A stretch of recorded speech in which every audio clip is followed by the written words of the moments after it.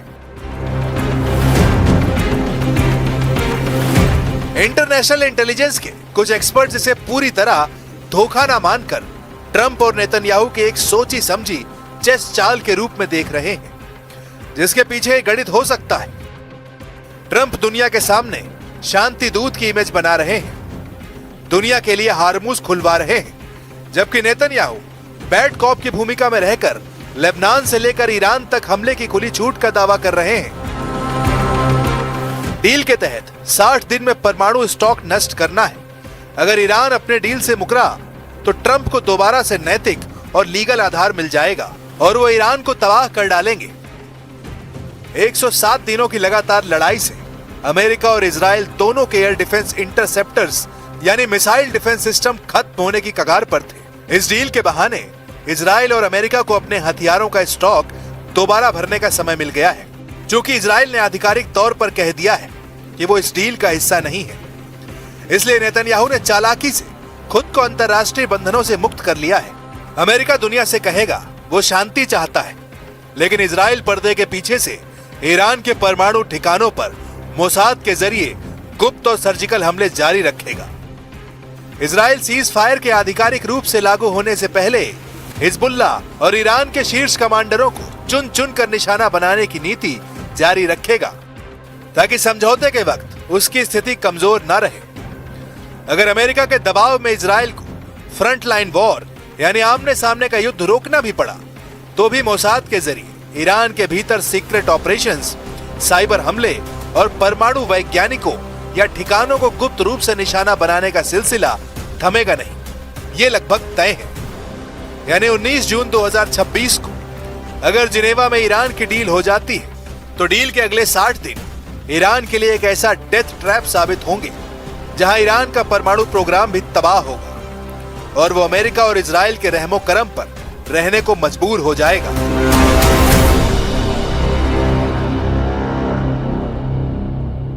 There is no doubt that this agreement is seen as very bad by the majority of the Israeli public. It will definitely damage Netanyahu's standing as somebody who is extremely skilled in both negotiations and relations with the Americans and security, because from both perspectives, things are not looking good. Netanyahu की सरकार में शामिल बेनज़ीर जैसे कट्टरपंथी नेता इस cease fire के खिलाफ सरकार गिराने तक की धमकी दे सकते हैं। नेतन्याहू का पूरा जोर अब ये रहेगा कि वो ट्रंप से इस बात की लिखित गारंटी लें कि अगले 60 दिनों में अगर ईरान ने परमाणु संवर्धन बंद नहीं किया, तो अमेरिका दोबारा ईरान पर प्रतिबंध लगाएगा। अब ऐसी स्थिति में देखना होगा क्या डील ईरान की जीत साबित होगी या फिर ट्रंप की ऐसी गहरी चाल जो हमेशा के लिए ईरान को तबाह और बर्बाद कर देगी।